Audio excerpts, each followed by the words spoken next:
Well, hello, everybody. Welcome to another live stream History by podcast. Today, I am moderating a debate between Edward Dodge, author of History of the Goddess, and James Valliant, author of Creating Christ. And today, they are going to be debating the primacy of consciousness. But they're also going to be debating other topics that are connected with that as well during this discussion. Does the consciousness rely entirely on the brain, or can it exist without it? So thank you both for joining me today. Great to be here. It's great to be here too, James. It's great to be here with you, Jacob, and it's great to meet you, James, for the first time. I'm very familiar with your work, and I really enjoyed your book. And your movie. I'm deeply flattered, sir. Thank you so much. Actually, can I stay that for a minute on this topic? I watched the movie more than reading the book that you made, but I'll leave all the stuff about Vespasian and everything to you. But like, what you made a point to me that really has informed me very deeply on the foundation of Christianity, and that is the centrality of the Roman-Jewish War and the entire political context to the entire thing. Because people just don't talk about that enough. And how why do we have no records of Jesus? Because he was an anti-Roman rebel, and him and all his buddies were anti-Roman rebels. That's why they're being persecuted by Nero, and that's why we have none of their source materials. And then the Gospels are all written after the Roman-Jewish War, clearly designed to be pro-Roman, anti-Jewish documents. That was the key that you pointed out. They're pro-Roman, anti-Jewish documents. And once I caught that, I was like, oh my God, it opens up the whole. It changed my whole opinion of, or just like my whole like sort of how I grok or digest the Gospels. Grok, well, we share a common vocabulary there with Heinlein. Yeah, thank you so much. And yeah, it just struck me that it was no coincidence that a religiously motivated war between Messianic Jews and Romans would be happening at the very same moment Christianity emerged. It's no mere coincidence of history that Christianity emerged right at that moment and from that context. And it did strike me that the New Testament, no matter how we look at it, in some sense is the critical reaction to the militant, separatist, nationalist, or Orthodox Jewish rebels who were the typical Jewish messianics of the first century. So thank you very much. And I have to say that your work on ancient goddess worship, I absolutely, and I've had, as Jacob can tell you, I've picked up on all that very much and continue to talk with him about that because I agree with you, and I've learned a great deal from you, sir, on that topic. Well, thanks. I appreciate that too. Yeah, Jacob and I just started going on a new channel, the Saw Netter, this sort of debate channel, theological debate channel, getting in with the Black Hebrew Israelites and stuff. So it's pretty fun, new crowd to talk this stuff with. Right. Yeah, absolutely. So, Ed, would you like to go first with your opening statement? Do you prefer 5-10 minutes? Because I know that you, James, are an Ayn Randian libertarian. I am also a libertarian, but I'm not the Ayn Rand variety. But this kind of speaks to a broader thesis I've been developing about where we're at today, culturally and politically in the world, which is that I'm firmly of the opinion that our old religious systems are breaking down. We've gone from the Iron Age into the Space Age. And as it stands today, we've got two competing claims of truth. There's Orthodox religious claims of truth. You know, the Bible, Jesus, that's true with a capital T. And the priests had authority. They had authority in society over what constitutes truth for like 1,500 years, right, in the West. Then you get the Enlightenment comes along, scientific revolution. And now for 250 years, there's been a real debate in public over the scientists start chipping away at the authority and the claims of the Orthodox. And so every time they chip down one of the claims of the Orthodox, they get a little more authority for themselves. And so, and what this has developed into is the alternative worldview of scientific materialism or secular humanism, if you want to call it. But really, if you're in the sciences, you're dealing purely with materialism, and you're dealing purely with the only thing they claim are true are things that can be proven in scientific terms. So that's always going to be mechanistic. That's always going to be, you can measure this thing, interacts with this other thing, creates this other, reaction in an equation. It's always mechanistic. And they rule out spirituality as a presupposition. So you start from saying all spirituality is false because it's only a material world. So any of this stuff about psychic behavior or gods or spirits or ghosts, any of that stuff, it all just gets thrown out in one big bucket because it's non-material. And so if you're in the sciences and you want authority, which they do, and the higher you go in these sciences, it's particularly in the elite colleges, elite universities, Ivy League, the higher you go in the sciences, if you have a PhD, they're going to drill out and beat out any spirituality out of you because it's just not true. It's not material. It's the only thing that will pass muster in an academic journal is a materialist argument. And so this is why I get so frustrated now. I've come to understand this, why when I'm dealing with Asherah and these ancient texts, why the academics aren't seeing what I'm seeing. Because I'm looking at it from a theological perspective, and they are not. They're looking at it from purely a materialist perspective, and they're getting the answers wrong on this stuff. When it comes to Asherah and Anat and the Ugaritic texts and how they relate to the Old Testament, completely blowing it. Like they're well, you have to understand the conceptual relationship between these religious concepts. I mean, we're lost in a world that a materialist or a positivist, a reductionist would be completely adrift in. I reject materialism. I reject reductionism. I'm a full-on naturalist, though. All right. And so I regard consciousness as a natural phenomenon. Now, I regard it as an efficacious phenomenon. I mean, back in the 70s, when I was a teenager, behaviorism and B.F. Skinner was all the thing. And if you went in my first university classes, if I raised my hand and said, well, what about introspection in a psychology class? We can't be objective about it. Wait, that's not observation. Introspection is not observation. It's got to be quantifiable. And one of the great mistakes, of course, is before we ever got to quantifiable science, we had qualitative science. You can't even get to quantitative science conceptually without a pre-numeric understanding. So I reject the idea that to be scientific, you have to reduce something to numbers.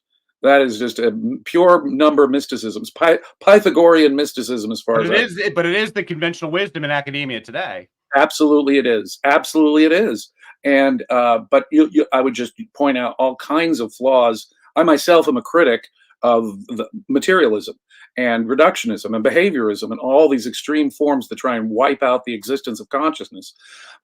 Philosophically speaking, the metaphysical materialism is a denial of consciousness, if you will.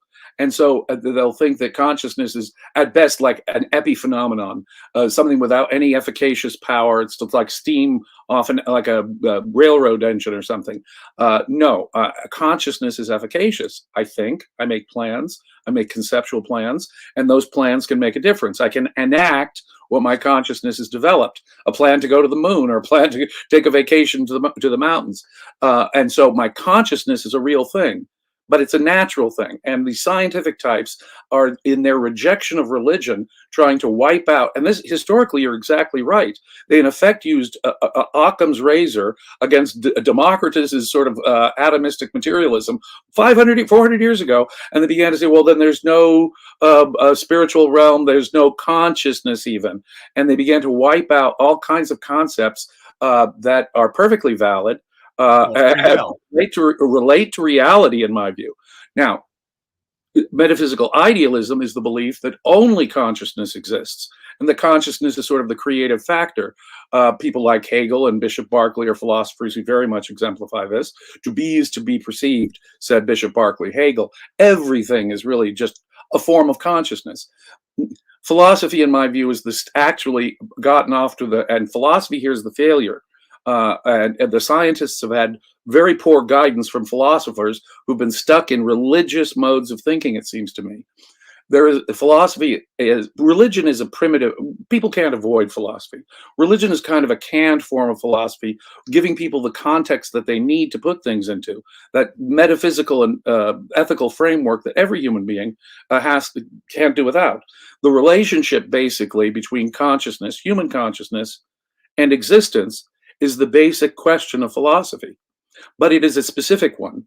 From the time I'm a child and I realize that I see an unpleasant reality, I cover my eyes up and I open them again, and that pleasant reality did not go away.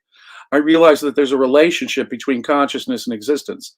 The existence has primacy over consciousness. My consciousness must conform to existence. Indeed, the very meaning of consciousness is a relational one. It is an empty sound, glibbity glop. consciousness until I can frame it into put it into its reality. So do you think consciousness is something that exists inside your brain, or is it bigger than? Is it exists outside of our? Is it limited? Is it something that arises as a phenomenon of our tissue? Yeah. Well, yeah, I think you give me drugs, it'll affect my consciousness. You cut off my head, it'll end my consciousness. Consciousness is a thing that, like everything else that's natural, it must have a cause. And so, not everything has a cause. I want to be careful about that. But anything of this sort, any particular within the universe, has to have a cause. And the nature of the action, consciousness, is dependent upon the thing itself, the brain. There's no free-floating consciousness. You could talk to a rock all day. You won't get, there's no evidence of consciousness. You can talk to even a tree all day, and there's no evidence of consciousness. Consciousness is always I disagree with. Consciousness is always a being that is conscious, and most critically, it is conscious of something. And that I could have no derivative concept, such as I'm going to disagree with you on this. any of these derivative concepts all rely on existence and the independence of existence, the primacy of existence. Because if I could never identify something as a hallucination unless that was just a hallucination. Oh, that was just an optical illusion. Eliminate reality, and the meaning of concepts like dream, hallucination evaporates. Similarly, you eliminate existence, and consciousness becomes meaningless. Consciousness of what? So, do you think consciousness does consciousness relate to self-awareness? Man, my new camera is just driving me nuts. Consciousness, does that require self-awareness? No. An animal can be unself-aware. Our kind of consciousness, there are different kinds of consciousness too, and that's what really tells me it's brain dependent and sensory apparatus dependent. Eagles can see better than I can. Dogs can smell way better than I can. I can think conceptually. How about free will? Where does free will fit in all this for you? It is the free will and the act of conceptual thought are two sides of the same coin. In other words, I have to be able to come up with creative new options for me to have any choice whatever. So the very act of thought takes effort. And everyone knows from the inside that thinking takes effort. And there's no way around that. Every argument you make, in fact, any normative epistemological advice assumes free will. So if you try to talk me out of my belief in free will, you're assuming free will. You're assuming I have a capacity for choice. But so many of today's leading academics and intellectuals are arguing very, very hard, and it's a very trendy argument these days that we don't have free will. I don't agree with it at all. No, I think consciousness is real. It's efficacious. It's not just the brain. I don't know how my brain works. My consciousness has to figure out how my brain works. In fact, consciousness had to discover that the brain itself was the seed of consciousness and where it came from. On the other hand, consciousness, there's no causeless consciousness anymore. Does consciousness derive from matter, or does matter derive from consciousness? This is the question. This is the panpsychist question. This is Bertrand Russell's question he proposed 100 years ago that has really blown my mind. And that's what sparked this whole thing with Jacob, my conversation with Jacob. Does consciousness arrive from matter, or does matter arrive from consciousness? Consciousness is an evolved tool of survival for all creatures that possess it. Not everything possesses consciousness. That is quite apparent. Only certain things possess consciousness, and they possess it as a tool of survival, living organisms. It's like their stomach. It's like any other tool of survival, mechanism of survival that evolved. It's an evolved tool of survival. And it allows me to pursue food and mates, and allows me to run away from dangers. And so for animals, mobile living organisms, they quickly develop consciousness, although their consciousnesses vary depending upon their sensory apparatuses, depending upon their brains, and they're evolved for the particular environment, just like every other tool of survival, whether it's your stomach or your arms. Whether it's metabolism, respiration, digestion, consciousness is an evolved tool of survival. It has a specific nature. It's not like a limitless thing, nor can it exist in a free-floating state. It is for human beings. We began by assuming, look, I get up in the morning with a purpose. I decide to lift my cup so I can take a sip. So causation is a volitional, purposeful thing for humans at the conscious level. Primitive humans just assumed that was the only form of causation. That in other words, they imposed human consciousness onto the universe itself. And that's really what animism is. which develops into polytheism, which develops into monotheism. It's the grafting of human consciousness onto the universe itself. Humans have to learn that they are special, that I argue there's an entirely new perspective here. the causation of our behavior is not the same as impersonal. There is mechanical causation in the universe. It's purely mechanical. And they can tell you, I can predict where the planet Mars will be in the sky 1 year from now, down to the second. I can tell you exactly where it is. And that kind of numeric prediction. See, the revolution of numbers did allow us to quantify causal factors. We have to learn how to learn. Consciousness is such an amazing thing with human beings that we actually get better at it. We discovered logic. Science began with Thales. He left out the gods and gave a perfectly natural explanation, a wrong explanation, for the silting of the Nile. He said dry land comes from water. Water is the ultimate constituent of everything. And what did he do? He observed the deltas of Niles, the delta of rivers. He observed certain things and he said, aha, I now have this natural explanation that can do without the gods. And that's considered the birth of science. Now, we have to turn that same science onto our own consciousness.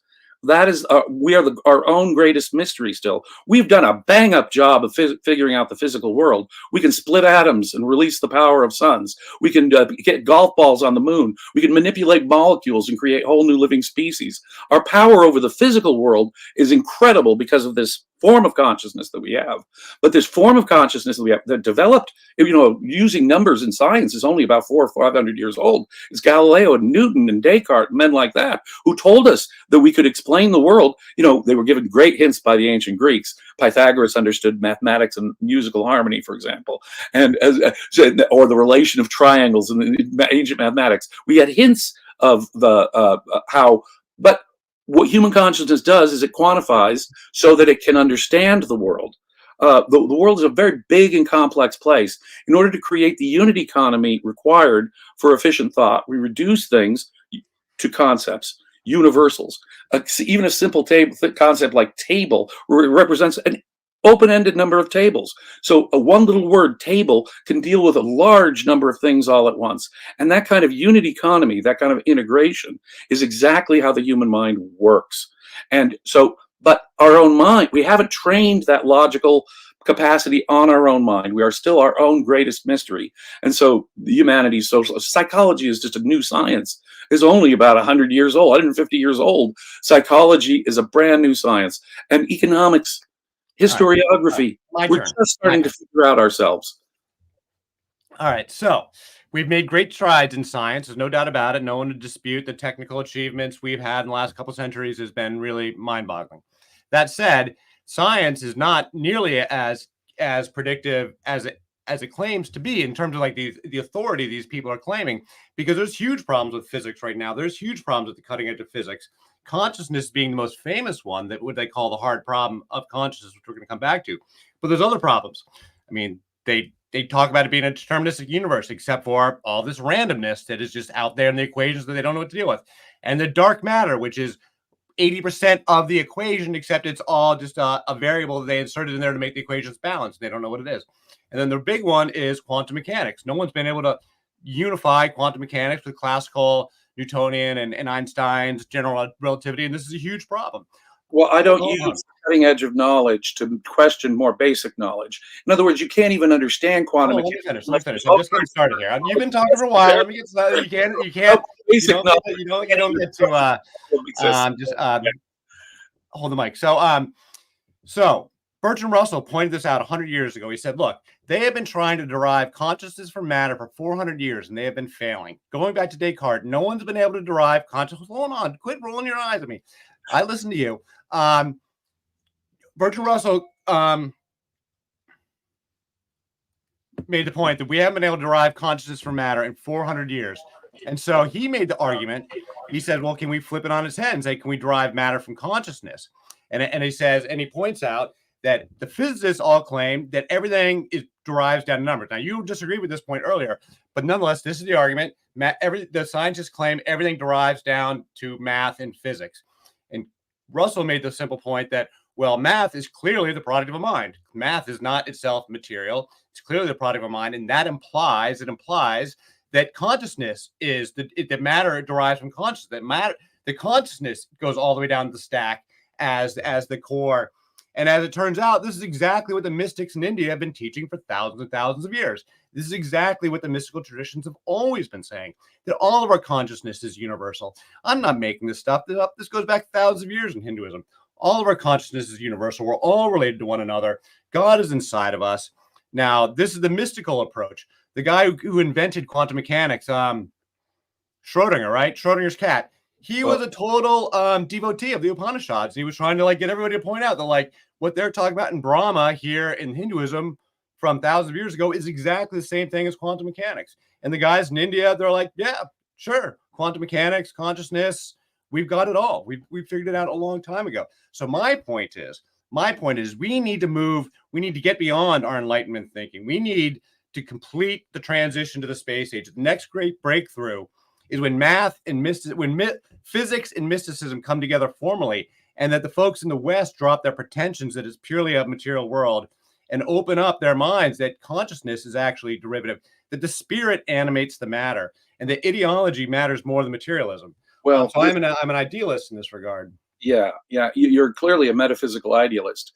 It began. Philosophy really the great innovative stride. The first great philosopher, in my view, who terribly, terribly wrong, but he ascribed to a view that got all this off the ground. Plato. He said the concept. Where are concepts? Where is the number one, for example? Bertrand Russell, the very question that you were talking about. Where is one? What's oneness? And so Plato said, wait a minute here. We see all these apples, we see all these horses, we see all these men. That's all an illusion. In reality, there's only one man out in the world of perfect forms. So in other words, our concepts in our head really belong to a world of perfect universals, a world of forms. That is what has true reality. And this world that we see is just an illusion of multiplicity, change. Yeah, the Hindus say that, Exactly. Now, Aristotle really was the father of science because he said, no. This world of forms, these forms are just abstractions in the human head, like math is. Mathematics is a tool. Now, I say one. What is one? One is a mental abstraction of anything that I can isolate into a single unit, right? So are there two bananas? Yeah, there are, in fact, two bananas. But two is my way of understanding the numeric relationship. That's all. And it's the same with every other concept. Every concept that I use, whether it's horse, banana, two, those are abstractions. Only particulars, said Aristotle, exist in reality. There's only that horse, this horse, Mr. Dodge, Mr. Valliant. Man exists as an abstraction in our head, manness. That we have certain qualities in common, but we also have lots of things that are different, you and I. But what we do is we abstract the commonality, the features that we have in common. We hold those together and we make a grouping, man. But that grouping is a mental thing in our head where we are integrating the material provided by the senses. There is no causeless knowledge. If an idea pops into my head like ghost, unicorn, elf, magical elf, you said, let's say, that does not oblige reality to contain magical elves in it. I've got to connect the idea in my head to reality because existence must have primacy over consciousness. Every time I commit an error, I've realized my consciousness has failed in its function. It's failed in its ability to apprehend reality correctly. The very existence of hallucination and error tells me that existence exists independently, apart from any consciousness, and consciousness is merely a means of becoming aware of it for practical purposes. The end of knowledge is action. Always. There is no living organ. Consciousness. So let me ask you this. What drives evolution and what drives, how do we arrive at all these different forms that are created through evolution? Now, the God of the Caps thing, before there was natural evolution by natural selection, how does life come about? Science comes along only in the last couple hundred years and tells us how life evolved. Similarly with consciousness, we have only just now begun to understand how the senses work. Sensory apparatus works through photons and so forth, much less the complexities of the brain. The fact that we don't yet know how consciousness exactly is generated by the brain does not tell me it's not yet completely natural phenomenon or that consciousness has primacy. In fact, all the evidence suggests otherwise. Consciousness only exists in living organisms, specific living organisms, and in fact, individual living organisms. Only I think. And then I infer that your consciousness? No, I infer that you're conscious, and this communication, plants. You think plants? communication is what makes it possible. How do I know that a rock isn't? Because it exhibits, I have no evidence to my consciousness that I can infer that it is conscious from. This conversation we're having makes it plain to me that you are, like me, conscious. But I have only access to one consciousness directly, my own. And that is. I asked you about plants, though. I asked about vegetation. It's vegetation consciousness. But you can see they're doing things. Totally conscious. I think the entire planet is one big living biological creature. One big creature, mother. That's what I believe. And that's indigenous animism. Conscious or the moon is conscious? Is the moon? I don't take a position on the moon. There are people who argue that stars are conscious. I don't really make an argument about it. There is no collective brain. The only way we achieve anything with collective brain is by doing what we're doing, communicating. And only by a lot of collective physically caused means of communication can one consciousness communicate to another consciousness. It requires communication, physical communication. Consciousness is dependent both on physical perception. There's a ton of psychic phenomenon going on and a ton of telepathy that goes on beyond direct word communication between people. A ton of mental activity is electrical, and that there's tons of there's no causeless consciousness. That's pure mysticism. There can be no causeless consciousness. I didn't say that. No causeless knowledge. No, you've got to prove knowledge. And the fact that anyone who is trying to prove something to you is admitting that they can be in error, and that theirs is the correct metaphysical truth. So any argument assumes that there's an existence that I can persuade you. I associate consciousness with will, and I think there's tons of collective consciousness because we see it. We see it in our institutions. We see it in the way a bureaucracy takes on a mind of its own, or a large group of people takes on a mind of its own. No. We see it all the time. Tons of phenomenon of collective consciousness. All kinds of spontaneous order. So F.A. Hayek, for example, discusses spontaneous order, but what he discusses is something that happens as either by the collection of individual judgments, but there's no overarching consciousness. Thinking is an individual phenomenon. Only I think, right? I think we're antennas tuning into an electrical storm. Of course, designed by committee. But the truth is that every new idea begins in one mind. Every new idea begins in one mind. It's not the way musicians describe writing music. They describe every aspect created artistically, and every aspect is an individual thing. Now you go back and forth, and you get to the point, like for example, the book I wrote about creating Christ with my co-author. We get to the point where we can't even separate out whose head it is, but we were working so closely because we went back and forth and back and forth and back and forth.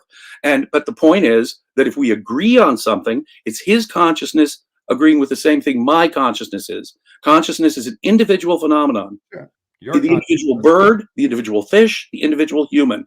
More than that, it's a relational phenomenon. It depends on an independent existence. I just fundamentally don't agree. I think that I think a forest is one big consciousness. It's not just a bunch of individual plants. I think when you see a school of fish behaving, there's an element of collective consciousness there.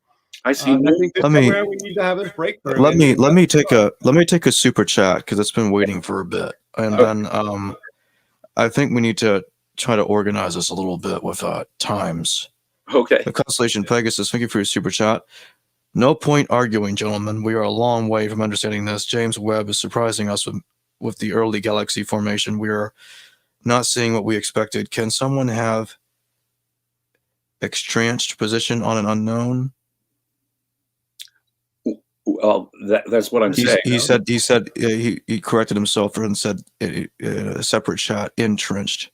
Later, he said that later in the show. We're certainly not omniscient, and we're certainly not infallible. In fact, to obtain correct knowledge, we have to do it a specific way. That's why we have to be logical. That's why we have to show evidence. If there isn't normative epistemology, that is to say, error, then there would be no reality. The fact that there is a reality and that it has primacy, that is a basic fact that all knowledge assumes. Now, we don't know. There are many things about the universe we don't know. But ignorance is not an excuse to make up stuff, to invent fantasies. And until we simply don't know it. But the fact is, what consciousness is, I do have a pretty good grip on, in the sense that I'm aware of this. If I close my eyes, consider the Lord of the Rings, an amazing mental achievement. It's a mental world J.R.R. Tolkien created that is not this world. It has no bearing on reality except metaphorically.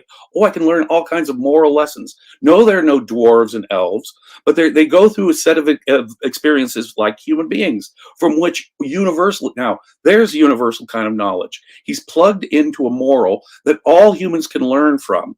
On the other hand, that was not automatic knowledge. He had to learn this, or if he learned it from someone, he learned it from someone, and he put it into his amazing book, which is a glimpse into his complex consciousness, which is a moral reflection of reality. Now, I can share his moral values, and insofar as I share his moral values, we agree, and you could call that, I suppose, a moment of collective consciousness, but it really only exists to the extent it exists in my consciousness and in his consciousness, and there's an overlap agreement. So part of the challenge of this fundamental thing is that on stuff like this, we don't have any source of truth except for talking to other people. Like our only actual truth is, what we arrive at as truth is that a collective of people agree on it. There's no like outside. No, I could have truth on a desert island. In fact, that's where it begins. The knowledge begins with observation, and my observation is real. My sense perception is obviously valid. It is not automatically interpreting itself. The only confirmation you have is to discuss it with other people, right? No, I act on it, and then if I'm wrong, I'll kill alone on a desert island. I could think about things, get it wrong, kill myself. I could get it right and prosper. And so, no, there's a reality that I have to conform to, whether or not there's other people around or not. Well, and sure. My consciousness is my primary tool of survival, even when I'm all alone. My conceptual processing of my observation is my basic tool of survival and action. That's why I evolved consciousness, so I can react to the world around me. And it can be wrong, not corresponding to reality, or it can be right. And the results will be plain. I'll either starve or I will eat on the desert island. I need no confirmation of any other human being to know that I'm either acting in accordance with reality, my consciousness is operating properly or not. Now, I can learn all kinds of things. In fact, 99.9% of what I know, I learned from other people because of the thousands of years that humans have been thinking about things and all those smart people that came before me, like Einstein and see, but to use quantum mechanics, let's consider that. If basic physics isn't correct, then quantum mechanics is meaningless. I can't even understand it. If there's still open questions in quantum mechanics, we don't fill what is the Jurassic Park thing with the frog DNA that makes the dinosaurs come back. We can't use consciousness and religion and make up stuff to be the frog DNA when we still don't know something. We just say, I don't know. We've learned how religion as an excuse to throw let's give Ed some time to respond. Say 5 minutes. Start. I mean, actually, if you guys want to shift the conversation a little bit, I did come back to my point that I think that the entire world is one big living biological creature, because this drives my libertarianism. I've called myself, let's talk about politics a little bit. I'm not actually that deep of a philosopher, or really, frankly, that interested in talking for hours about like Hegel and stuff. It's not really my lane. What I am is an environmentalist, and because that's my profession. I work in clean energy and stuff, and so my whole thing with the mother and was first kicked off by psychedelics. Let's be clear about that. The entire thing of like shifting my worldview came as a teenager with psychedelics, and then with cannabis, and if you're familiar with Terence McKenna talking about Gaia consciousness, Terence McKenna is the famous psychonaut with massive psychedelic use. He died unfortunately a few years back, but he's a brilliant fellow, and he coined the term Gaia consciousness, that the plants are speaking to us through these psychedelics. I mean, that the Mother Earth is literally, it's a conversation that's being had, and that we're communicating with the ecology. I believe, and I think that's true. I totally 100% think it's true. And it's 100% what indigenous people say all around the world when they talk about ayahuasca or any of these things. It's just part of the indigenous sort of framework. Native Americans talk about this stuff too. So I have come to accept this in my own mind, that the entire earth is one big living biological And I arrived at this, it took a long time to arrive at this, but when I realized that that's what these old mother traditions were, and that's how I ended up getting sucked into it all, because I've been calling myself a green libertarian or an ecological libertarian since I was 19, since I was a freshman in college. I've always been a libertarian. I can go into my why I'm a libertarian. My father worked in the government. A lot of it had to do with the fact that my father. All right, so check this. You'll enjoy this. My father was a senior. I grew up in Washington D.C. My father was in the government. He was a senior director level at Housing and Urban Development. He was spent his career doing Lyndon Johnson's Great Society, building public housing projects all over the country, and all of which got torn down after 20 or 30 years because they were all crime-ridden, infested, fiascos. Yeah. And he said when he retired, my dad's a real proud alpha male kind of guy, but he was boss of his office. He was he said, everything we had done was a failure, and that everybody would have been better off if the poor people, the recipients would have been better off, the taxpayer would have been better off, and the government would have been better off if they'd simply taxed the rich people and given it directly to the poor people and not had any government programs at all. Just let the poor people find their own housing. They're just fine. They know how to take care of themselves. They're just need to take some of the money from the rich folks and give it to the poor folks and just skip the whole bureaucracy altogether. And so when my dad was telling me that, after his whole proud career, I was that on top of the war on drugs. Between those two things, it was I'm a libertarian. I believe in small, limited government, but it has to be a wise government. It has to be a smart government. It has to be grounded in some first principles of ethics and morals and values. Agreed. And if it doesn't have that, then it's a race to the bottom of society. And what I've come to learn is that the governments that want to have the highest central state of the communists are the ones that have the least amount of spirituality and the least amount of morals, because they don't believe in the underlying morals and values of the people. Whereas if you take it to the other extreme where you have no government at all, like the Native Americans, they have a very strong spiritual foundation that allows them to have completely free societies where they emphasize freedom and individuality at a maximum. So they have no coercion in the society at all. The chief has no coercive powers really at all. There's different tribes, so you can't generalize too much. Yeah, we got to speak about specific tribes. I'm mostly talking about the Haudenosaunee and the Iroquois and that tribe. That's where I've learned the most from. Okay. There are different tribes. The Comanches are completely different. Just different tribes. Oh yeah. So the Apaches, right? Yeah. But fascinating what you're saying. I agree that morality. Anyway, let me just finish my point about. I want to get to. I truly believe we need to move beyond the Enlightenment. We definitely need to move beyond our old Orthodox religions, which are totally failing and taking us into an apocalyptic war in the Middle East, because that's what their eschatology demands. So that's what they're doing. But I definitely believe the secular humanists are failing us too, that they're really getting the answers wrong. They're definitely getting it wrong on climate change and renewable energy. Totally just getting it so wrong, they're going to crash civilization wrong. We really need to move beyond this claim of authority.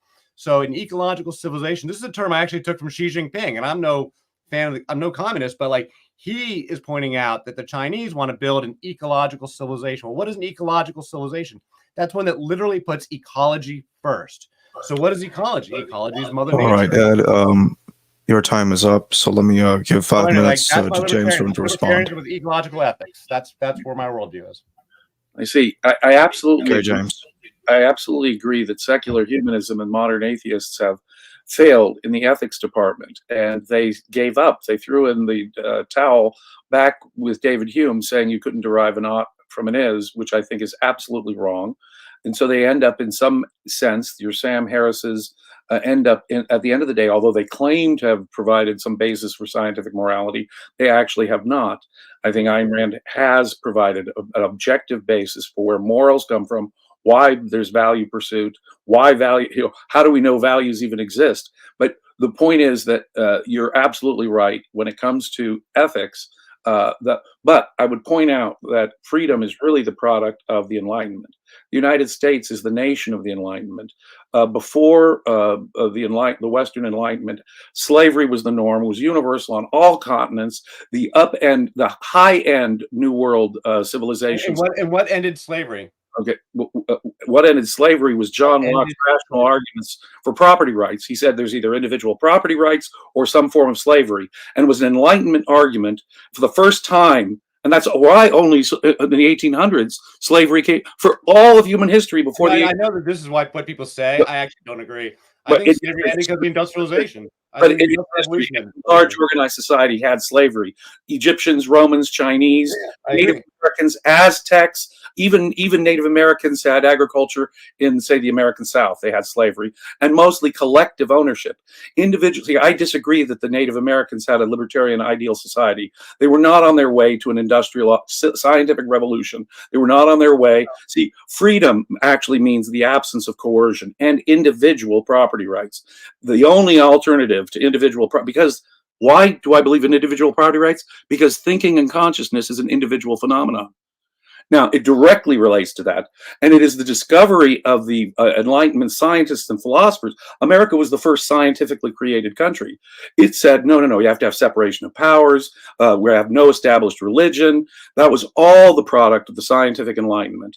Now, unfortunately, the scientific Enlightenment did not train its powerful scientific brain on the question of ethics itself. It absorbed ancient religious ethics like Christianity, which I regard as repulsive.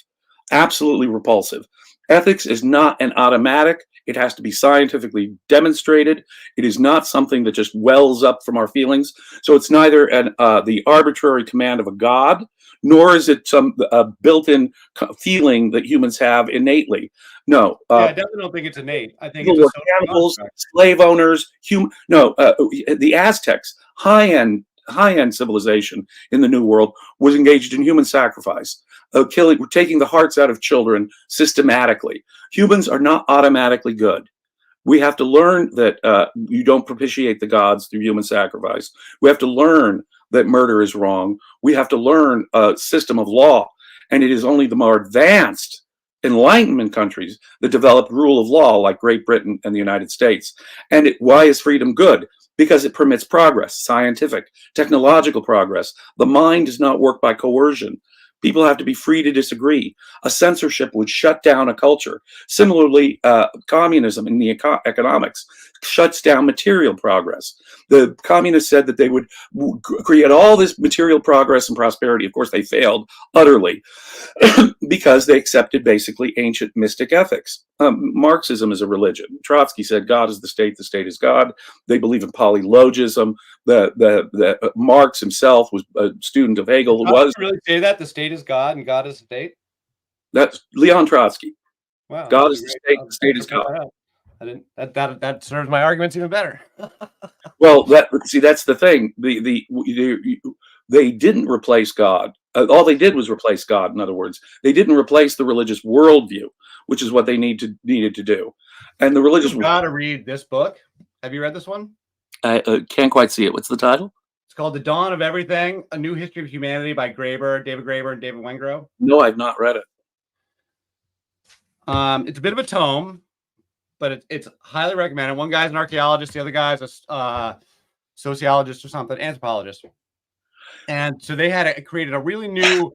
They really reject the idea that life is just nasty, brutish, and short, and that they point out we've had a long history and very, very diverse humanity, incredibly diverse humanity. Indeed. And so, wildly, for going back to the Ice Age, tens of thousands of years, and that groups living right nearby each other can have wildly different beliefs. There is no universality to anything, to anyone. So you've got groups that are really atrocious, savages in their behaviors, and the groups are quite enlightened. So among the Native Americans, I gotta call a point out here. A lot of what inspired the Enlightenment in the first place, inspired these European thinkers in the 1700s, was actually that was what they call the indigenous critique. Was that there are very high-minded Native American thinkers in the 1700s, in the 1600s, 1700s, and 1800s who were dealing with our colonial leaders they learned democracy from the Iroquois, from the Haudenosaunee, and they were there were natives that were going back to Europe and then coming back and talking about their experiences and how the Europeans lived very poor quality lives compared to the natives. And lots of white settlers bailed on the colonies to join the natives as well, because they had a radically different worldview, different morality, and they had a high quality of life.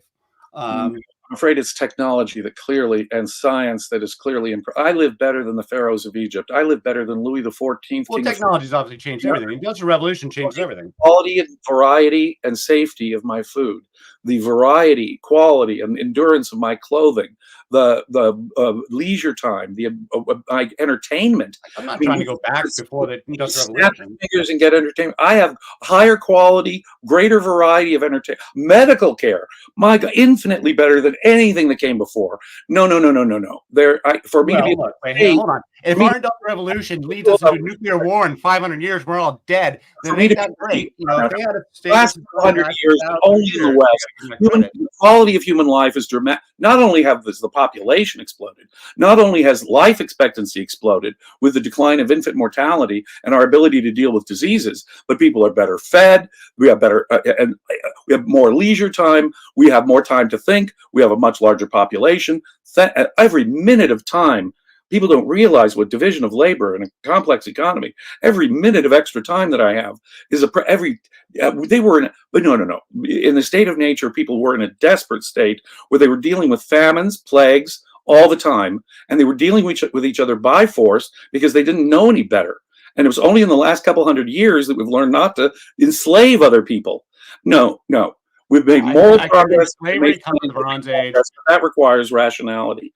And I can evaluate I'm not a cultural relativist.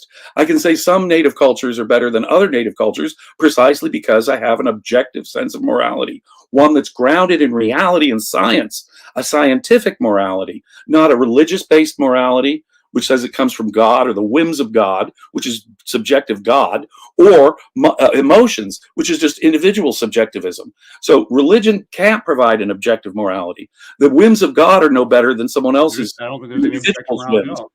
I mean, listen to the Bible. I mean, God told Abraham to go kill his son, and Abraham was expected to go commit child murder. So we have obedience. If obedience to God is morality, then it may as well be, obedience to whatever.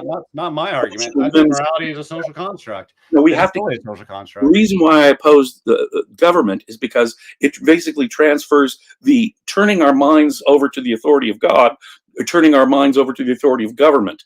And I reject both. The individual has to judge for him or herself, and it's reality that is the ultimate arbiter. And no authority can do the pinch hitting for your thought and your thinking. And either you get it right or you get it wrong, because reality is an absolute. And consciousness has to operate by a specific means. It is our means of knowing, our means of acting, our fundamental tool of survival.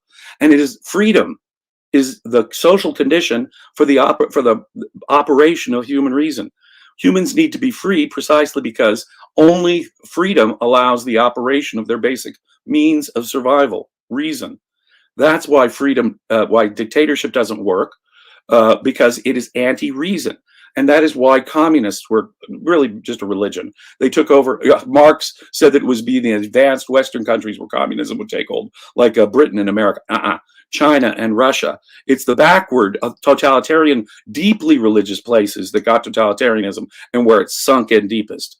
No, reason is the alternative. Individualism is the alternative.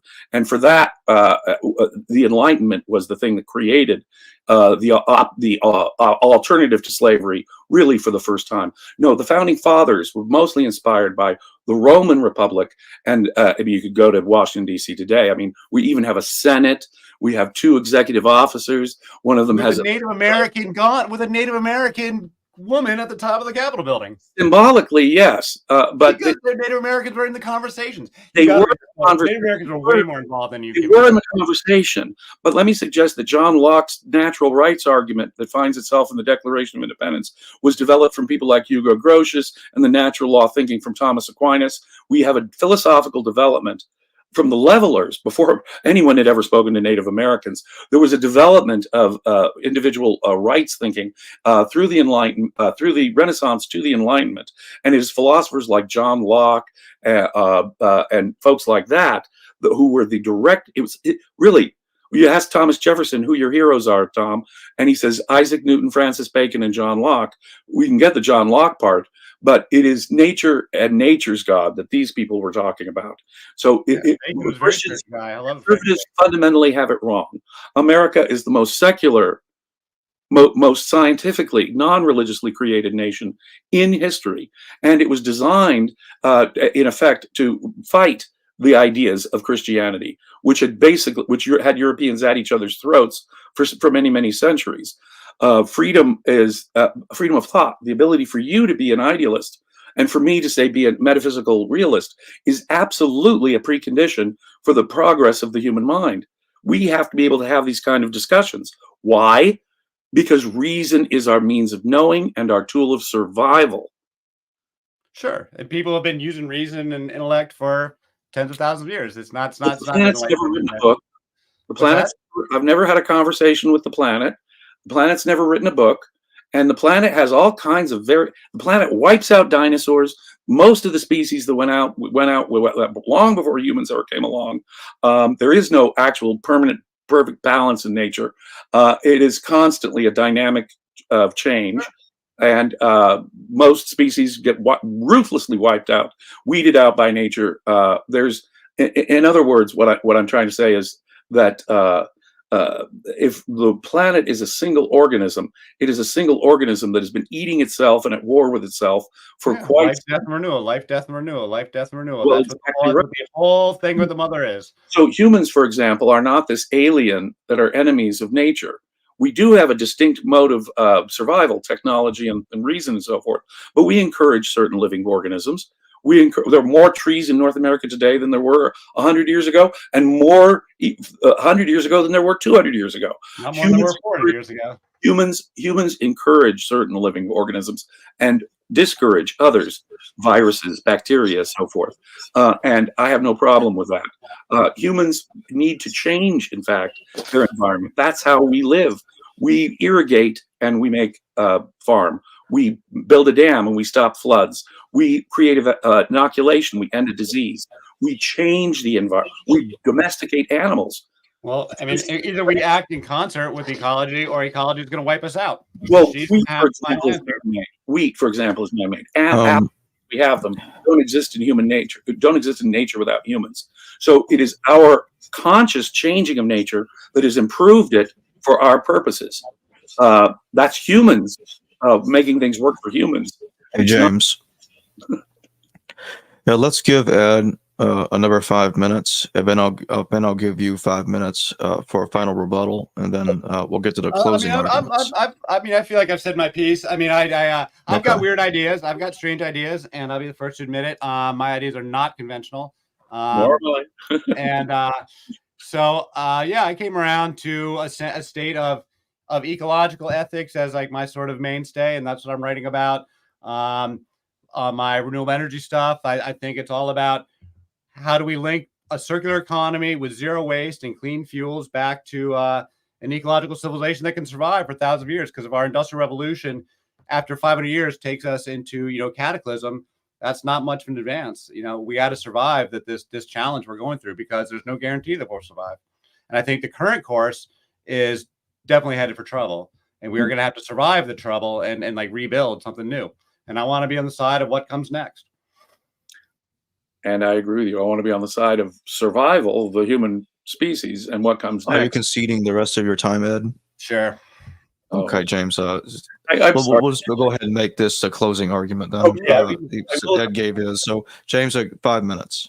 Okay. The formal rules of a debate here, and with you in particular, sir, I think I'm having much more fun having a discussion and then a debate, and I think we'd have much more fun, maybe the audience even, rather than a debate, we'd have much more fun with a discussion. Yeah, but, I mean, I'm not much of a debater per se, and like I said, philosophy is not really my main lane, so. Right. But I'll tell you, my own experience, let me just make it more of a discussion along these lines. My own experience with drugs and psychedelics and cannabis is actually what helps inform me and my view of consciousness. By taking drugs, I realized that chemistry can affect my consciousness, and that therefore affecting my brain has a direct effect on my consciousness. In fact, having an experience, saying going out to the desert and dropping acid, or being in front of a fireplace and doing MDMA with your friends, I begin to realize they're having a similar experience because their consciousness was affected by a similar chemical. On the other hand, because there's hallucination effects, my ability to perceive is being directly affected And my consciousness is actually impaired in a sense, or at least it's different in the way it's perceiving. And I begin to realize that the relationship between consciousness and existence is a relational one. My consciousness has to operate to connect me to an independent reality. And that connection can be false or it can be accurate. And that depends on my conceptual interpretation of what I see around me, the things I perceive. It is true that I think that there's a great deal of hope, perhaps, in psychotherapy with some of these psychoactive drugs, precisely because they can totally change a perspective. The human consciousness is a complex thing. It gets programmed from childhood with emotions and a pattern. See, cognitive behavioral psychology is much more fruitful as a theory than behaviorism ever was, than materialism ever was, because it acknowledges that people can think, that thinking has an impact on their psychology, on their emotions. Their emotions are shaped by what they think and believe and what they know, and that living through experiences, talking about those experiences can actually affect our consciousness. I flunked a class in college, a psychology class, because I was something I got locked up there. I'm all locked up. Can you guys hear me? I flunked a psychology class in college because I insisted people have souls and that they weren't just meat bags responding to stimuli. And every week I wrote a paper insisting people have souls, and every week she gave me an F, and then she flunked me at the end of the semester. But I took that F proudly. Yeah, you should. And you should, because those damn materialists are wrong. We have conscious. See, I disagree with materialism. We're not just brains. I disagree with idealism. There's actually a real independent reality out there that exists independently of our consciousness. And I disagree with dualism. We're not ghosts stuffed into a machine. Definitely disagree with dualism. So we're not a ghost stuffed in a machine like Descartes might suggest, and nor is our consciousness at war with our body. And no, my little toe is an organ of sense. And it's only. I mean, I agree. I think I just take it a step farther. I say free will goes all the way down, and that physics is going to have to come up with a new equation or a new variable for free will to stick in the equations. We just don't know where to stick it. See, I regard free will as an instance of causation, not an exception to it. It's the ability to make a choice, the ability to learn and make a choice. See, they regard only billiard ball causation as real. I do not.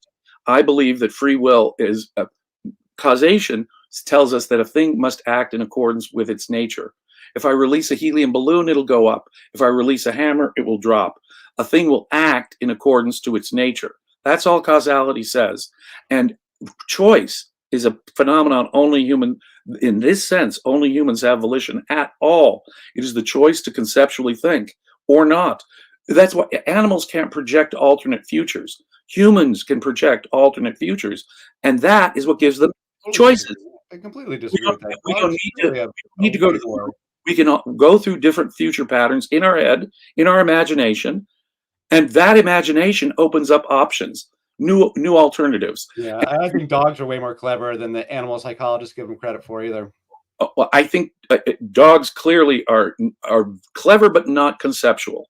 I cannot have a conversation. They do not understand the scientific method. I'm confident in that any more than I'm confident. Well, I could tell my dog. My dog knew damn well not to knock over the trash can to chase the food. Yeah. But she would wait. She would wait till I was gone, and then she would make the choice to knock over the trash can, knowing full well that she'd get chastised when she got home. I'm not going to deny any kind of. See, consciousness is all about giving the living organism control. Consciousness is about action and survival. And so, yes, your dog, we learn, the animals learn, they either learn by conditioning or they can, humans don't need to wait to be conditioned by reality. Humans can project alternate futures. That's why we can go to the moon without having to be conditioned to go to, there's no conditioning that can operate conditioning that can Pavlov us to the moon. It's the mode of our consciousness. But the point is that free will boils down to the unique mode of our consciousness. All right, James. That's about it. Well, thank you both for joining me today. We should have part 2 of this. Or talk about religion. Yeah, and let's make that one more of a discussion. Because I enjoy talking to you, and this is not my main vein. So, thank you, sir, very much. I love these kind of talks. And thank you both for joining me. Thanks, Jacob. Hello viewers, thanks for watching this video from the History Valley YouTube channel. Please don't forget to subscribe and hit the notification bell. And if any of you wish to further support this channel, please consider checking out this channel's Patreon page and becoming a patron. And or donate through PayPal or through Super Chat during your live stream. Thank you.